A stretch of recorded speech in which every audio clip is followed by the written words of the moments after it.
हज़रात, कुरान अजीम की आयात बय्यिनात ये बबांगे दुहल हमें ऐलान करती हैं कि दुनिया में कुछ लोग ऐसे हैं जिनको दुनिया की किसी भी बड़ी ताकत का कोई खौफ नहीं होता और न ही किसी बड़ी पावरफुल ताकत को देख करके वो घबराते हैं। कभी ऐसा नहीं होता। कुरान उनके मुतालिक ऐलान कर रहा है। और ये होते कौन हैं जो बिल्कुल बेखौफ होकर जिंदगी गुजारते हैं? वो अल्लाह के औलिया की जमात है। अला इन्न औलिया अल्लाह ला खौफुन अलैहिम, जो अल्लाह के वली हैं। वली कौन होता है?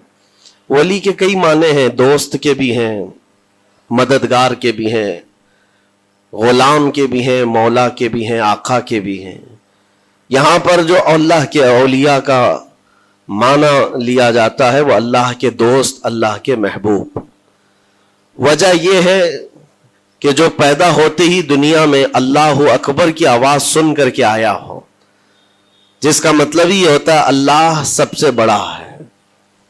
जब भी हमारे घर बच्चा पैदा होता है, किसी भी मुसलमान घर में, उसके कानों में सबसे पहली जो आवाज हम देते हैं वो अजान की, अल्लाह अकबर, अल्लाह अकबर। अल्लाह सबसे बड़ा है, अल्लाह सबसे बड़ा है। और मुसलमान की जिंदगी जब खत्म होने को आती है, हमारी रूह निकल जाए और हमें कफन देकर जनाजा लाकर इमाम के सामने रखा जाता है, इमाम फिर हमारे जनाजे पर सबसे पहली तकबीर जो बांधता है अल्लाह अकबर कहकर, अल्लाह सबसे बड़ा है। मुसलमान की ये जिंदगी इस बात के बीच में है कि आया था दुनिया में अल्लाह अकबर कहते हुए और जा भी रहा है दुनिया से तो अल्लाह अकबर कहते हुए। जो अल्लाह को सबसे बड़ा मानता हो तो फिर दुनिया की कौन सी ऐसी ताकत है जो उसे खौफजदा कर सके? उसे कौन सी ताकत है जो डरा सके? लेकिन बहुत सारे ऐसे हैं कि गफलत में आकर के वो किसी और को बड़ा समझ लेते हैं। कभी हालात को बड़ा समझते हैं, कभी तख्त और ताज को बड़ा समझ लेते हैं, कभी ताकत और कुव्वत को, फौज को, निजाम को, इनका रौब अपने सीने पर डाल करके जीने लग जाते हैं। जबकि अल्लाह ताला फरमाता फला तख्शौहुम वख्शौनी, उनसे मत डरो, मुझसे डरो। अल्लाह का खौफ जिसके दिल में आ गया, अल्लाह उसको हर खौफ से आजाद करता है, हर खौफ से आजाद करता है। हम हिंदुस्तान के जुमला मुसलमान जितने भी हैं, एक मर्द कलंदर, मर्द दुर्वेश, सईदी सरकार मोइनुद्दीन हसन चिश्ती गरीब नवाज के इस हिंद में रहते हैं। जाहिर सी बात है कि उनकी सीरत हम सब के लिए एक बहुत बड़ा मिसाल राह है, बहुत बड़ा नमूना अमल है। आपको पता है गरीब नवाज को हिंदल वली कहा जाता है। वजह यह है कि वली का हिंदुस्तान है। ये नहीं है कि हिंदुस्तान का वली, बल्कि ये पूरा हिंद ही वली का है। दरबार गरीब नवाज से हिंदुस्तान को जोड़ा गया है। सुल्तानुल हिंद भी कहा गया, सुल्तानुल औलिया भी कहा गया। लेकिन जानते हैं उनके आने का रास्ता इतना पेचीदा था।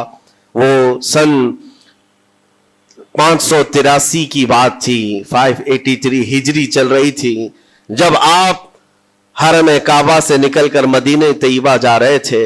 उस वक्त आपकी उम्र तकरीबन 45 साल के आसपास की थी।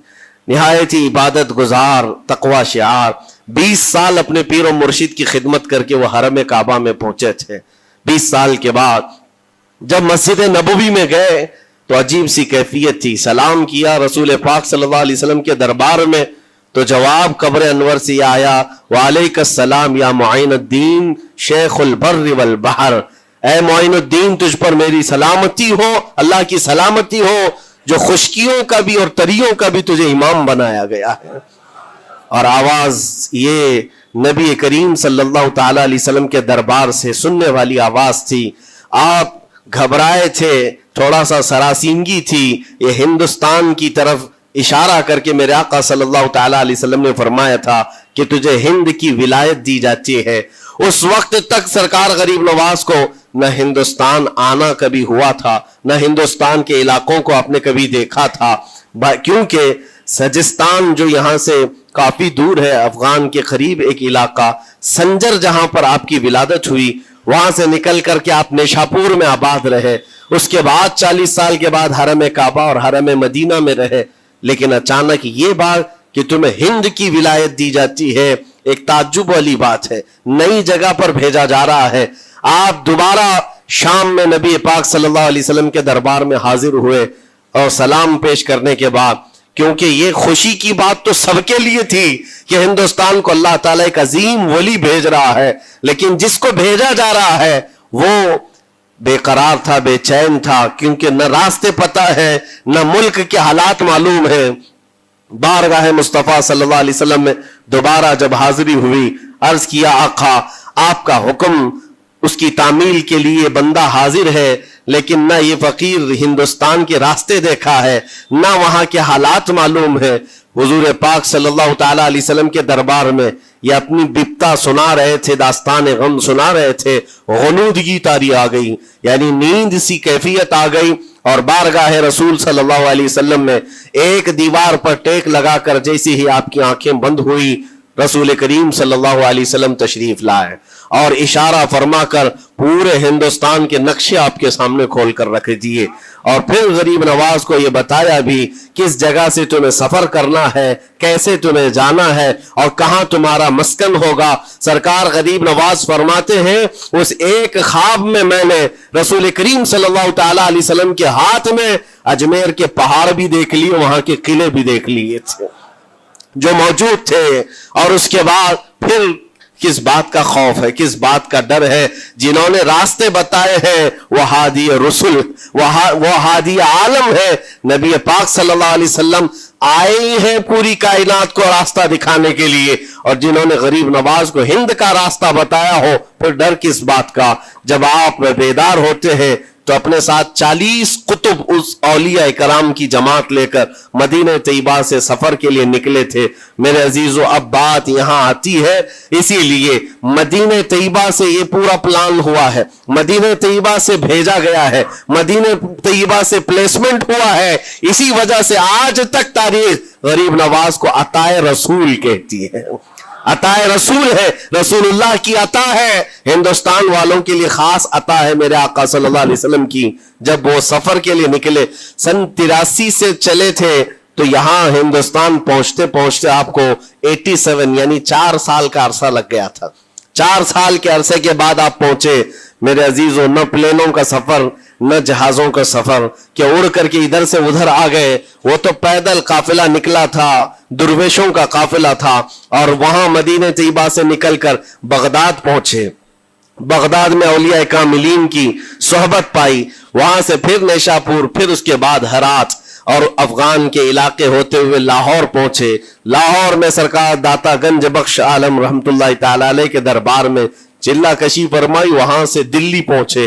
یہاں یہ پورا جو راستہ ہے 4 سال کا, میرے عزیز و تاریخ میں ہے. سرکار غریب نواز جس راستے سے چلتے جاتے تھے, جو کافر یا مشرک بھی دیکھتا وہ دائرہ اسلام میں داخل ہو جاتا تھا. نور الہی, نور وحدت کا ٹکڑا آپ کی جبین اقدس پر ایسا چمکتا تھا کہ لوگ جو آتے وہ پھر آپ کی صحبت سے دور کوئی جاتا نہیں تھا. دلی میں جہاں آپ آئے, یہ ایک عجیب اتفاق ہے, اس وقت کھانڈے راؤ ایک بڑا راجہ تھا, اس کا قلعہ تھا, اس کے سامنے ہی آپ نے پڑاؤ ڈال لیا.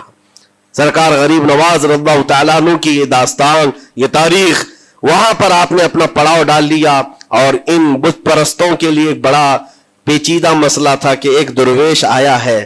ایک بات میں آپ کو بتاؤں, یہ جو تعصبات پھیلا ہوا, یہ زہر پھیلا ہوا, یہ آج کا نہیں ہے, یہ باپ داداؤں کے پشت میں بھی ان کے موجود رہا ہے.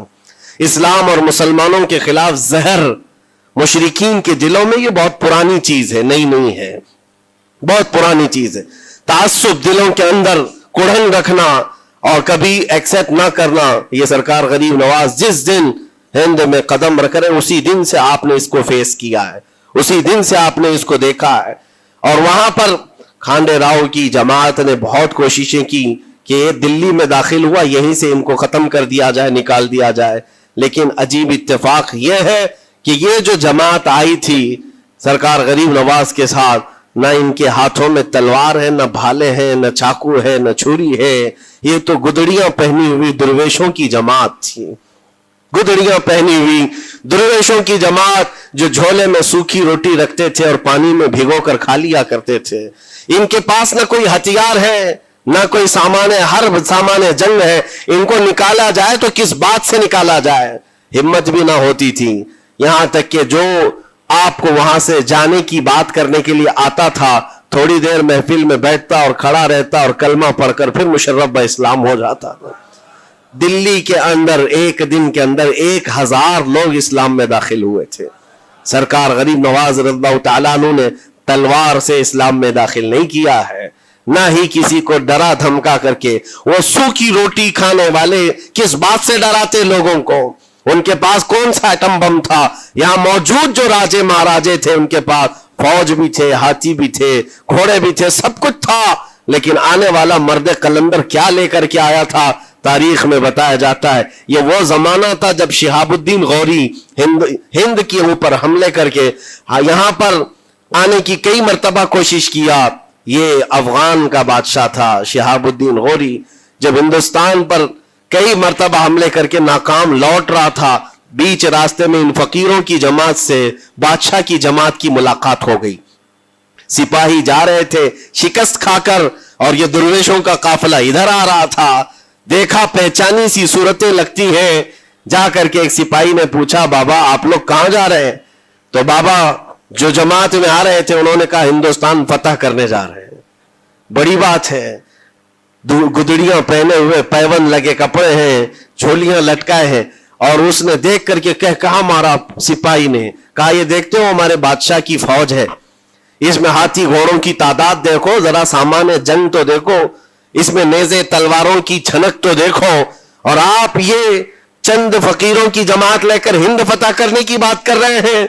तब सरकार गरीब नवाज के कानों में आवाज आई तो आपने कहा उससे कह दो फर्क यही है, तुम जब लड़ने के लिए जाते हो तो यही हाथी घोड़े और तलवारों के भरोसे जाते हो, मोइनुद्दीन सिर्फ अल्लाह उसके रसूल के भरोसे जा रहा है। हमारे पास जो ताकत है वो अल्लाह उसके रसूल के साथ होने की ताकत है। आज के जमाने में गरीब नवाज का यह जुमला हमारा हौसला बढ़ा देता है, कोई हो या ना हो अल्लाह हमारे साथ है, अल्लाह हमारे साथ है। हालात जितने भी बदलते जाएं, लेकिन मेरे अजीजों अल्लाह हय्य क़य्यूम हर चीज को देख रहा है, उससे कोई चीज गाफिल नहीं है। बाज लोगों ने ये शोशे छोड़ना शुरू कर दिए कि अब इनका मुस्तकबिल क्या होगा, अब इनका फ्यूचर क्या होगा, नई हुकूमतें आएंगी, नया निजाम आएगा, अब तुम्हारी न मस्जिदों की खैर है, न मीनारों से आवाज आएगी, न तुम्हारी अजानों का और न ही तुम्हारे नमाजों का कुछ फ्यूचर है। ये सब बातें उन लोगों के जरिए से आ रही है जो किसी के फजला खार हैं या किसी के इलेक्शन के पैसे खाए हुए लोग हैं। मैं कहता हूं जो सच्चा मोमिन है वो इस बात पर अहद करता है, करबला की सरजमीन पर भी अजान की आवाज बंद ना हो सकी थी, जहां बहता खून भी बता रहा था इस्लाम जिंदा होता है हर करबला के बाद। आज भी हालात अगर हमारे मुवाफिक नहीं है तो मेरे अजीजों नस्लों में कोई तो आएगा जो सलाहुद्दीन बनकर के उभरेगा, नस्लों में कोई तो आएगा जो गरीब नवाज का गुलाम बनकर मोइनुद्दीन बनकर के निकलेगा।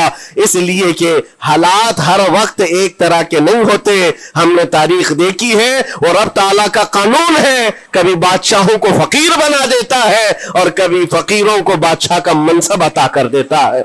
जब सरकार गरीब नवाज दिल्ली के सरजमीन पर आप बैठे हुए थे अपने सूफिया की जमात के साथ, एक दस्तरखान लगा हुआ था, दस्तरखान लगा हुआ है, औलिया इकराम की जमात है, एक दूसरे से बातचीत कर रहे हैं। दिल्ली में उस वक्त हालात अजीब थे। एक छोटा सा लड़का जिसकी उम्र 13 या 14 साल की रही होगी, वो अपने हाथ में खटोरी और एक तीर और तरकश लेकर के सामने से जा रहा था। औलिया की नजर उस पर पड़ी, सरकार गरीब नवाज ने नजर उठाकर देखी, और सामने से मजमे से जाने वाले बच्चे बहुत सारे होते हैं, कोई आया गया, लेकिन गरीब नवाज ने नजर उठाकर देखा और फिर सूफिया की जमात से कहा कि देखना ये कल दिल्ली का बादशाह बनकर के निकलेगा, हिंदुस्तान की पूरी सल्तनत इसके पास होगी। तारीख में मौजूद है गरीब नवाज की जुबान से निकला हुआ ये जुमला।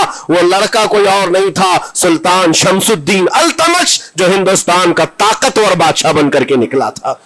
हाँ, वो जिसको चाहे नवाज दे और जिसको चाहे उठा दे।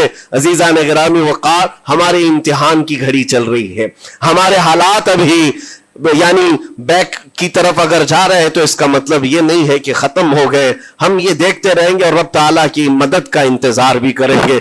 ہمارے ساتھ جو کچھ بھی ظلم ہو یا ناانصافی ہو، ہر ایک چیز کے لیے ہم اتنا ہی کہتے ہیں یہ وقت بھی گزر جائے گا، رات ہمیشہ نہیں ہوتی، صبح کا اجالا ضرور آئے گا، صبح کا اجالا آئے گا۔ عزیزان گرامی وقار، سرکار غریب نواز رضی اللہ تعالیٰ عنہ کا وہ جملہ یاد رکھو، ہم اللہ اور اس کے رسول کے بھروسے جیتے ہیں، اللہ اور اس کے رسول کے بھروسے جیتے ہیں۔ طاقتیں، قوتیں یا تخت و تاج ہمارے مخالف ہو جائے تو یہ نئی بات نہیں ہے، اسلام کے ساتھ یہ ہر بار ہوتا رہا ہے، اس سے پہلے بھی ہوا ہے، حالات ہمارے مخالف رہے۔ اولیاء کاملین کی جماعتیں دیکھیے، اہل بیت اطہار، رسول اللہ کی آل، اتنے میں آپ کو شہادت کے واقعات اگر بتا دوں، آپ کو تو صرف ایک کربلا معلوم ہوگا، ایک کربلا سنا ہوگا کثرت سے، لیکن جانتے ہو رسول اللہ کی آل میں سے کئی ایسے صاحبزادے ہیں جن کو جیلوں میں ایک سال نہیں 7 سال 8 سال تک بند رکھا گیا۔ امام موسیٰ کاظم رضی اللہ تعالیٰ عنہ کو 7 سال تک جیل میں رکھا، زنجیروں سے باندھا اور زہر دے کر کے ان کو شہید کیا گیا ہے۔ حضرت امام محمد بن حسن عسکری 20 سال تک جیل میں کاٹے ہیں۔ یہ رسول اللہ کے گھر والوں کی بات کر رہا ہوں۔ سیدنا زید شہید جن کو سولی پر چڑھا دیا گیا تھا، یہ امام حسن مجتبی کی اولاد میں سے ہے۔ یہ سارے خونی داستانیں یہاں اسلام کی تاریخ میں موجود ہے۔ جب اسلام اس وقت نہیں رکا تو اب کیا خاک رکے گا؟ اسلام اب نہیں رکنا ہے، قیامت تک اس کی حفاظت اللہ کریم فرمائے گا، اللہ کریم فرمائے گا۔ ہم جیسے آئیں گے اور چلے جائیں گے، لیکن اسلام کو پھلنا پھولنا ہے، یہ پھلتا پھولتا ہی رہے گا انشاءاللہ۔ آپ کی ذمہ داری اتنی ہے، آپ کی اتنی ذمہ داری ہے، حالات دیکھ کر کے بچوں کو یہ نہ کہنا کہ بیٹا آپ جیسے حالات چل رہے ہیں ویسے ہی چلتے رہو، نہیں، اپنے بیٹوں کو یہ ترغیب دینا کہ بیٹا آج ہم امتحان کی گھڑی میں ہیں، کل اگر اللہ نے حالات اچھے کر دیے تو یاد رکھنا جس جگہ بت کدے بنے ہماری مسجدوں کو توڑ کر انشاءاللہ وہاں سے اذان کی آواز پھر سے گونجے گی، اذان کی آواز آئے۔ یہ بچوں کو نصیحت ہونی چاہیے، ہماری تاریخ مٹانے سے مٹتی نہیں ہے، ایک دور آئے گا پھر جب اللہ کریم چاہے تو یہ تاریخ کھل کر کے لوگوں کے سامنے آئے۔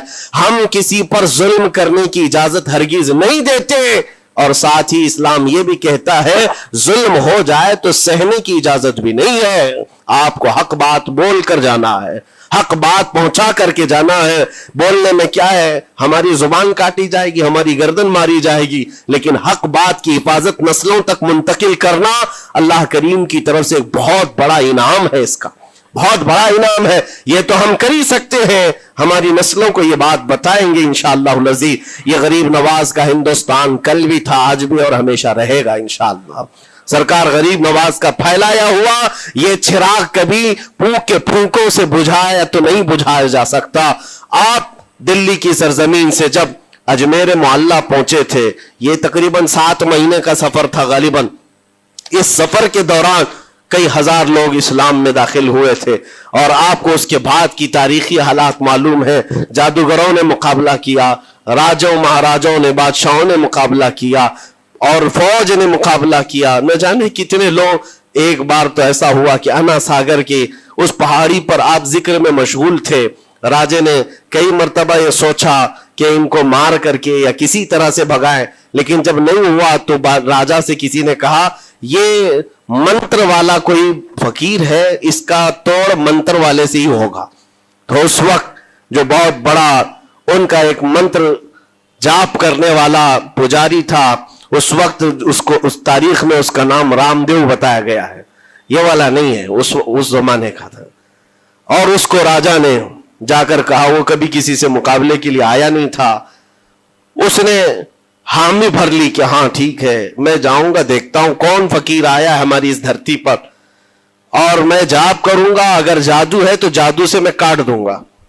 اس نے تقریباً اپنے ساتھ 400 یا 500 پجاریوں کو لیا، اور جب وہ آیا تو سرکار غریب نواز کے ساتھ 2 خادم تھے، آپ کے ساتھ صرف 2 خادم بیٹھے ہوئے تھے۔ کہا کہ حضور بہت بڑا مسئلہ ہے، پجاریوں کا جادو ہم پر حملہ آور ہے، ان کا جادوگر حملہ آور ہے، اور مقابلے کے لیے وہ لوگ میدان کے قریب آ چکے، پہاڑ کے نیچے ہیں، آپ اپنے چلہ گاہ سے اٹھتے ہیں جہاں پر آپ عبادت کر رہے تھے۔ کہا ٹھیک ہے ہم جاتے ہیں۔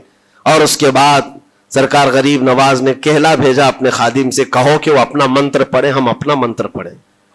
वो अपना मंत्र पढ़े जो भी उनके जादू का है। अब जब वो पंडित ने, पुजारी ने देखे बगैर अपने सारे पुजारियों से कहा कि जैसे ही वो दुर्वेश आएगा, वो फकीर आएगा, हमारा ये मंत्र है, ये पढ़ना, वो आग में भस्म हो जाएगा, दुनिया देखेगी। सबों ने कहा ठीक है, लेकिन अभी किसी ने देखा नहीं था।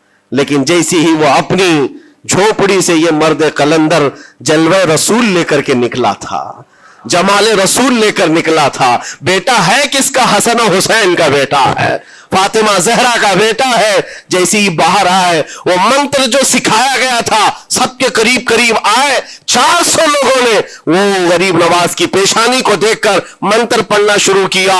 और मंत्र क्या था? उनकी जुबान से ला इलाहा इल्लल्लाह, ला इलाहा इल्लल्लाह, ला इलाहा इल्लल्लाह। लोगों ने कहा ये इधर कैसे आ गया कलमा? और जाकर उस रामदेव से कहा गया, उसने कहा कि ये 400 के 400 लोग तो कोई और ही कलमा पढ़ रहे हैं, कोई और ही कलमा पढ़ रहे हैं। वो उतर करके आया हाथी के कजावे से नीचे और सरकार गरीब नवाज को देखा तो उसने कहा ये झूठ नहीं कह रहे, मैं भी वही पढ़ता हूं जो ये पढ़ रहे हैं। आपको तारीख में पता हो कि इसका नाम सरकार गरीब नवाज ने शादी देव रखा और अपने मुरीदीन में शामिल फरमाया। और जिंदगी भर सरकार गरीब नवाज के खुलफा में और आपके खादिमों में शामिल रहा। ये तलवार से और चाकू भाले नेज़े से नहीं किया गया था, वो नूरे मुस्तफा की जलवागरी थी। जहां नजर उठाया वहां के दिलों की कालक को दूर करके उनके दिलों को भी रोशन फरमा दिया था। आज हम भी यही तमन्ना करते हैं, अजमेर इसीलिए जाते हैं कि एक नजर हम गरीबों पर पड़ जाए और दिल का कालक और दिल की कालक निकल जाए और फिर दिल चमकने लग जाए। क्योंकि अल्लाह के वलियों की नजर जहां पड़ती है वह जगह भी रोशन और ताबनाक हो जाया करती है। मौला करीम सरकार गरीब नवाज की निस्बतें जिंदगी भर हमारे साथ कायम और दायम रखे और फिर अपनी नस्लों को भी अल्लाह ताला उनकी गुलामी में शामिल रखे। अजमेर हम जा ना सके लेकिन यहां से हम ये इल्तिजा करेंगे गरीब नवाज के दरबार में, ख्वाजा हिंद वो दरबार है आला तेरा, कभी महरूम नहीं मांगने वाला तेरा। तेरे दर की ये करामत देखी है बारहा, तेरे दर की बारहा ये करामत देखी है। गरीब आए और हो गए गरीब नवाज। आखिर दावाना अनिल हम्दुलिल्लाहि रब्बिल आलमीन। अस्सलामु अलैकुम।